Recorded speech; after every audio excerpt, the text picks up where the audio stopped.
Friends வணக்கம். Army welfare news Tamil YouTube channel வழியாக மீண்டும் உங்களை சந்திப்பதில் மிகவும் மகிழ்ச்சி. இப்பொழுது one rank one pension table release பண்ணியிருக்காங்க. யார் யாருக்கு எவ்வளவு கிடைக்கும் சொல்லிட்டு அதை பற்றிய நிறைய சந்தேகங்களுடைய கேள்விகள் கேட்டுக்கிட்டே இருக்காங்க நமது நண்பர்கள். அதாவது எப்படி அதை ரெஃபர் பண்றது, என்னுடைய சர்வீஸ் எப்படி கால்குலேட் பண்றது, என்னுடைய ரேங்க் எப்படி கால்குலேட் பண்றது, இந்த மாதிரி நிறைய விஷயங்கள் சந்தேகம் கேட்டிருந்தாங்க. கண்டிப்பா இந்த வீடியோவை நீங்க ஸ்கிப் பண்ணாம கடைசி வரைக்கும் பார்த்தீங்கன்னா கண்டிப்பா இந்த ஒன் ரேங்க் ஒன் பென்ஷனுடைய டேபிளை எந்த சந்தேகமும் இல்லாம உங்களால பார்க்க முடியும்னு நான் நினைக்கிறேன். இதை பற்றி இந்த வீடியோ பார்த்துட்டு உங்களுடைய எண்ணங்களை மறக்காம இந்த வீடியோவுடைய கமெண்ட் பாக்ஸ்ல கமெண்ட் பண்ணுங்க. வாங்க வீடியோக்குள்ள போலாம். இந்த one rank one pension table number 3, அதாவது ஒன் ரேங்க் ஒன் பென்ஷன் 3 உடைய டேபிள் பண்றதுக்கு முன்னாடி ஃபர்ஸ்ட் காலத்தை பாத்தீங்கன்னாக்கும் சர்வீஸ் அப்படின்னு போட்டிருக்கிறாங்க. அதுல இப்ப நம்ம ஃபர்ஸ்ட் அந்த சர்வீஸ் எப்படி பார்க்கணும், அதாவது உங்களுக்கு சில பேர் இப்ப உதாரணத்துக்கு ஒரு 17 இயர்ஸ் ஒர்க் பண்ணியிருக்காங்க, சர்வீஸ் பண்ணியிருக்காங்க அப்படின்னா அவங்க எந்த காலத்தை ரெஃபர் பண்ணணும், இல்ல 17 இயர்ஸ் 1 மந்த் 2 மந்த் இந்த மாதிரி பண்ணியிருந்தாங்கன்னா எப்படி ரெஃபர் பண்ணணும் அப்படிங்கிறத நம்ம இதுல பார்ப்போம். இது ஃபார் எக்ஸாம்பிள் 17 இயர்ஸ் எடுத்திருக்கோம். அதுல அவருடைய சர்வீஸுக்கு தகுந்த மாதிரி அந்த அடிஷனல்ல வர்ற மந்த்தை மட்டும் நீங்க கணக்குல வச்சுக்கோங்க.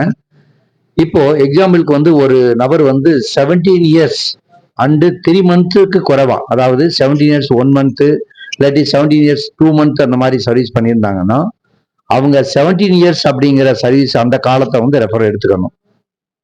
புரிஞ்சிருக்கும்னு நினைக்கிறேன். அதே மாதிரி யாரெல்லாம் 17 இயர்ஸ் 3 மந்த்ஸ்ல இருந்து 9 மந்த் வரைக்கும் இருக்குது, அதாவது 17 years 3 month 4 month 5 month 6 month 7 month 8 month 9 month வரைக்கும் 17 இயர்ஸ் 9 மந்த் வரைக்கும் யாரெல்லாம் சர்வீஸ் பண்ணியிருக்காங்களோ அவங்க 17.5 இயர்ஸ் அப்படிங்கிற காலத்தை ரெஃபர் பண்ணணும். 17 இயர்ஸ் 9 மந்த்ல இருந்து 18 years and less than 3 month வரைக்கும் இருக்கிறவங்க எதை எடுத்துக்கணும்னு கேட்டீங்கன்னா இங்க நம்ம பாக்குற மாதிரி தான் 18 இயர்ஸை கால்குலேஷன் பண்ணணும். இது ஃபார் எக்ஸாம்பிள் நம்ம எடுத்துக்கிட்டோம். அதே மாதிரி உங்களுக்கு 15 இயர்ஸா இருந்துச்சுன்னா அதுக்கு தகுந்த மாதிரி நீங்க கால்குலேட் பண்ணீங்கன்னா கரெக்டா இருக்கும். இதுதான் நீங்க காலத்துல செலக்ட் பண்ண வேண்டியது. அடுத்து ரேங்க். இது பாத்தீங்கன்னாக்கா உங்களுக்கு அதுல ஒரு கிளியரா ஒரு இதே வந்திருக்கும், கிளியாரிட்டி கிடைச்சிருக்கும்னு நினைக்கிறேன். அதுல ஏன்னா இப்ப யாரெல்லாம் முன்னாடி ரொம்ப ஓல்டு, ரொம்ப வருஷத்துக்கு முன்னாடியே வந்துட்டாங்க அப்படின்னா அவங்களுடைய ரேங்க் என்ன இருக்கும் அது ஈக்குவலா அப்படியே பார்த்தா போதும். இப்ப அதாவது எம்ஏசிபி ப்ரொமோஷன் ஆகியிருக்கிறவங்க நாய்க்கு இப்ப அவங்க ரேங்க் ஒரிஜினல் ரேங்க் சிப்பாயா இருக்கும். ஆனா எம்ஏசிபி நாய்க்கு இல்லாட்டி ஏசிபி நாய்க்கு அப்படின்னு சொல்லுவாங்க. அதே மாதிரி எம்ஏசிபி அவுல்தார், எம்ஏசிபி நாய்க் சுல்தார், MACP subedar and MACP subedar major, இந்த மாதிரி ஏசிபி அண்ட் எம்ஏசிபி இருக்கிறவங்க அவங்க ரேங்க் பார்க்க கூடாது. எம்ஏசிபி என்ன ரேங்க் இருக்கோ அந்த ரேங்க்கு நீங்க போயிடணும். உதாரணத்துக்கு நீங்க இப்ப 15 இயர்ஸ் தான், இப்ப 17 இயர்ஸ் சர்வீஸ் பண்ணிட்டு சிப்பாயில வந்திருப்பீங்க. ஆனா எம்ஏசிபி உங்களுக்கு ரேங்க் இருந்தது அப்படின்னா அந்த எம்ஏசிபி அவுல்தார்னாக்கோ நீங்க அந்த 15 இயர்ஸ்ல அவுல்தார் ரேங்க் என்ன பேமெண்ட் இருக்குது அப்படிங்கறது ரெஃபர் பண்ணணும்.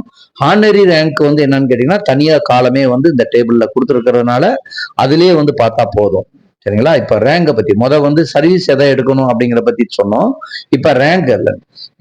அதாவது ரொம்ப முன்னாடி வந்தவங்க, அதாவது இப்ப 2016க்கு முன்னாடி வந்தவங்களுக்கெல்லாம் ஏசிபி இருக்கும் சில பேருக்கு, சில பேர் ஆர்டினரி இருக்கும். ஆர்டினரி ரேங்க் யாருக்கு இருக்கோ அவங்களுக்கு ஆர்டினரி ரேங்க் என்ன கொடுத்துருக்காங்களோ அதவே ரெஃபர் பண்ணா போதும். ஆனா எம்ஏசிபி அப்படி ஏசிபி ரேங்க் வாங்கி இருக்கிறவங்க அந்த ரேங்க் என்னவா இருக்கோ, அதே நான் எக்ஸாம்பிள் சொன்னேன். சிப்பாய் ஒரு 17 வருஷத்துல ரிட்டையர் ஆயிட்டு வந்திருக்காங்கன்னா அவங்க சிப்பாய்ங்கிற காலத்துல பார்க்க தேவையில்லை. அவங்க எம்ஏசிபி அவுல்தாரா இருந்தாங்கன்னா எம்ஏசிபி அவுல்தார் அப்படிங்கிற காலத்து அந்த இதுல 17 இயர்ஸ் அவுல்தார் ரேங்க்ல என்ன இருக்கோ அது இவங்களுக்கு எஃபெக்ட் ஆயிடும் அப்படிங்கறத தான் தெரிஞ்சுக்கணும் ரேங்கை வச்சு பண்றது. சில பேருக்கு எனக்கு எம்ஏசிபி ரேங்க் இருக்குதா இல்லையா எப்படி தெரியறது, எனக்கு தெரியல, நான் சிப்பா எனது எம்ஏசிபி எனக்கு சாங்ஷன் ஆயிருக்கா இல்லையா அப்படிங்கிறது தெரியல அப்படின்னா உங்ககிட்ட இருக்கிற ஸ்பர்ஸ் பிபிஓ அதை வச்சு பாத்தீங்கன்னாலே உங்களுக்கு தெரிஞ்சிடும்.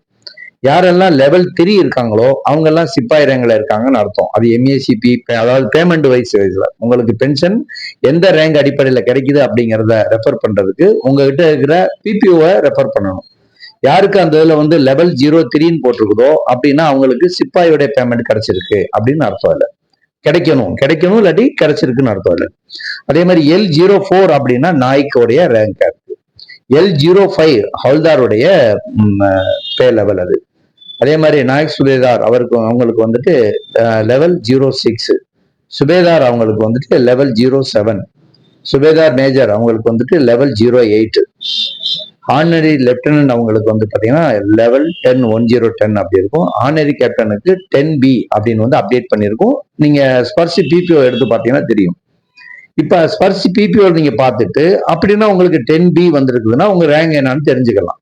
இப்ப யாருடையது, சில பேருக்கு வந்து பாத்தீங்கன்னா சுபேதார்ல வந்திருப்பாங்க, ஆன்லைன் லெப்டினன்ட் வந்துட்டு பேமெண்ட் கிடைச்சிட்டு இருக்குது அப்படின்னா நான் சுபேதார்ல பார்க்கணுமா இல்ல வந்து ஆன்லைன் லெப்டினன்ட்ல பார்க்கணுமா அப்படின்னா உங்களுடைய ஸ்பர்சி பிபிஓ நீங்க ரெஃபர் பண்ணீங்கன்னா அதுல வந்து எந்த பேக்கான பேமெண்ட் வாங்கிட்டு இருக்கீங்க அப்படிங்கிறது தெரியும். L10 அப்படின்னு இருக்கும் அதுல. அப்படின்னா நீங்க வந்து என்ன பார்க்கணும்னு கேட்டீங்கன்னாக்கா ஆன்லைன் லெப்டினன்ட் இங்க எந்த காலத்துல இருக்கோ அதை நீங்க ரெஃபர் பண்ணணும் அப்படிங்கறதான் அதுல. அதுக்காக தான் இந்த டேபிள் வந்து போட்டிருக்கோம். அதே மாதிரி இந்த உங்களுக்கு டோட்டலாவே தெரிஞ்சிருக்கும். இந்த 1 ரேங்க் 1 பென்ஷன் 1ஆ இருக்கட்டும், 2ஆ இருக்கட்டும், 3ஆ இருக்கட்டும், இதுல ரேங்க் எல்லாமே எதை போட்டிருக்காங்கன்னா ஆர்மியில இருக்கிற ரேங்கை பேஸ் பண்ணி தான் அதுல போட்டிருக்காங்க. நிறைய நண்பர்கள் வந்து கேட்டிருந்தாங்க, இந்த மாதிரி நாங்க ஏர்போர்ட்ஸ்ல இருக்கோம், நேவில இருக்கோம் அப்படின்னா அது வந்து எந்த ரேங்க் ஈக்குவலா இருக்கு அப்படிங்கறத இந்த ஸ்லைட பாத்தீங்கன்னாலே உங்களுக்கு தெரிஞ்சிருக்கும். ஆர்மியில சிப்பாய் ரேங்க் அப்படின்னு சொல்றவங்க யாரெல்லாம் ஏர்போர்ட்ஸ்ல ஏசி அப்படி எல்ஏசி இருந்தாங்களோ அவங்க எல்லாம் வந்து இப்ப ஆர்மியில வந்து சிப்பாயின் போட்டிருக்கிற காலத்தை வந்து நீங்க ரெஃபர் பண்ணா போதும். அதே மாதிரி நேவில இருந்தவங்க சீமேன் 1 and 2 அண்ட் ஈக்குவலன்ட்ல இருக்கவங்க எல்லாமே சிப்பாயில இருக்கிறத வந்து பார்த்தா போதும்.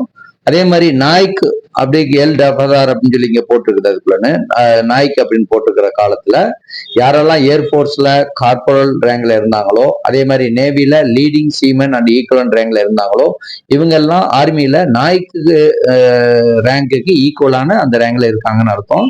அதனால இந்த டேபிளை ரெஃபர் பண்ணும்போது நாய்க்கு அப்படிங்கிற காலத்தை வந்து நீங்க ரெஃபர் பண்ணிக்கலாம். அதே மாதிரி ஏர்போர்ட்ஸ்ல சர்ஜியன்டா இருந்தாலும் சரி, நேவில பெட்டி ஆபீசர் மெக்கானிக்கல் 4 ஆர்டிபிஷியர் 4 அந்த ரேங்க்ல இருந்தவங்க, அதே மாதிரி நேவில ஆர்டிபிஷியர் 3-1 மெக்கானிக்கல் 3-1 இந்த இதில் இருந்தவங்க எல்லாமே ஹவுல்தார் அப்படிங்கிற காலத்தை வந்து ரெஃபர் பண்ணீங்கன்னா உங்களுக்கு ஈஸியா கரெக்டா வந்து கிடைச்சிரும். அதே மாதிரி வந்து இப்ப நாயக் சுபேதார்னு போட்டிருப்பாங்க. அதுல அது வந்துட்டு ஏர்போர்ட்ஸ்ல JWO இருந்தவங்க, நேவில CPO mechanic 1, 2, 3 artificer 1, 2 and 3 chief artificer chief mechanical 1 and 2 இந்த மாதிரி இருக்கவங்க எல்லாமே இந்த டேபிளை ரெஃபர் பண்ணும்போது நாயக் சுபேதார் அப்படிங்கிற காலத்தை வந்து எடுத்துக்கிறோம் அதுல.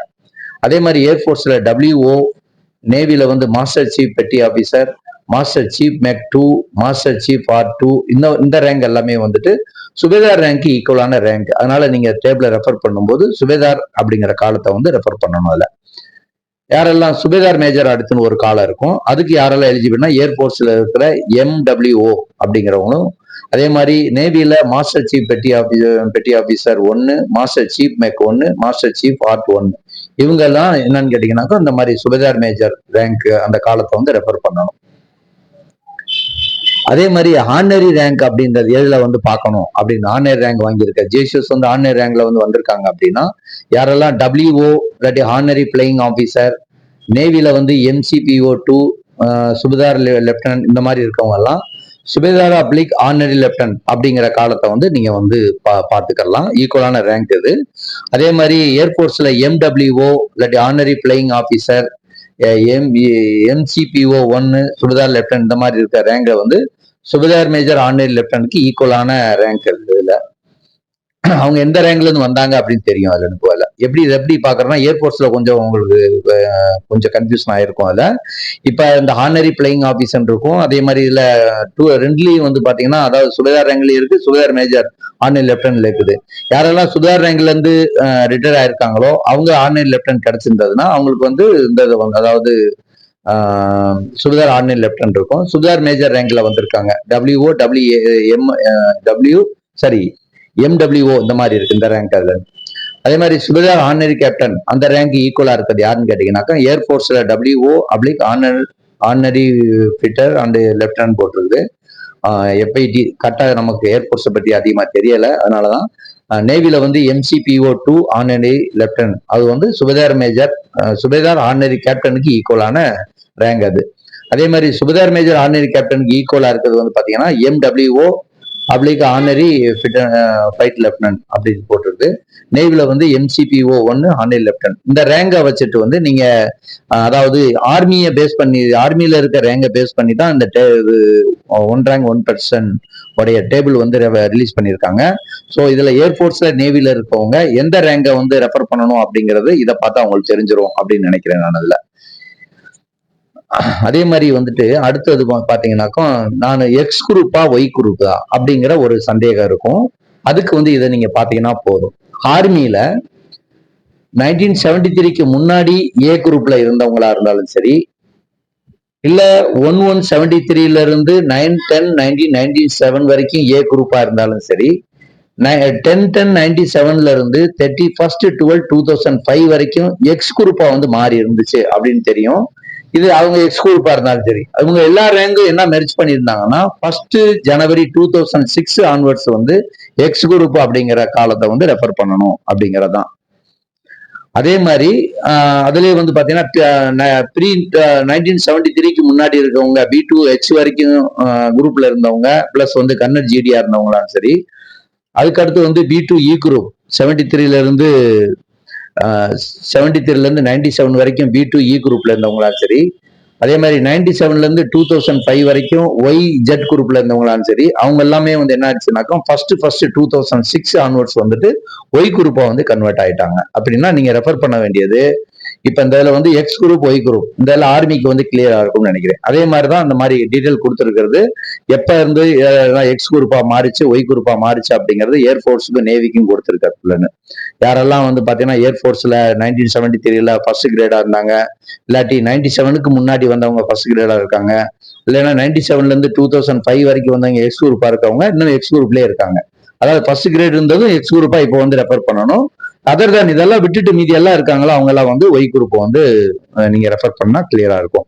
அதே மாதிரிதான் நேவிக்கு அந்த 1996ல முன்னாடி வந்தவங்க அல்பா கிரேடா அல்பா குரூப் ஏ குரூப்பா இருந்தது. அதுக்கப்புறம் 97 வரைக்கும் ஏ குரூப்பா இருக்குது. அதுதான் வந்து 97ல இருந்து 2000 வரை எக்ஸா இருந்தது. 1/1/2000 ஆன்வர்ட்ஸ் வந்து எக்ஸ் குரூப்லயே இருக்குது. இதை விட்டுட்டு நேவில இருக்கிற மற்ற குரூப் எல்லாமே வந்து பாத்தீங்கன்னா ஒய் குரூப்ல இருக்கு. அதனால நீங்க ரெஃபர் பண்ணும்போது எதை காலத்தை வந்து ரெஃபர் பண்ணும் அப்படின்னு கண்டிப்பா வந்து இந்த வீடியோ பார்த்ததுக்கு அப்புறம் உங்களுக்கு ஒரு தெளிவு கிடைச்சிருக்கும்னு நினைக்கிறேன். எந்த காலத்தை வந்து ரேங்க் சர்வீஸ் எப்படி இது பண்ணணும், ரேங்க் எப்படி பண்ணணும், அதை வந்து பே லெவல் உங்களுக்கு தெரியலன்னா பிபிஓ எப்படி ரெஃபர் பண்ணணும் அப்படின்னு கண்டிப்பா தெரிஞ்சிருக்கும்னு நினைக்கிறேன்.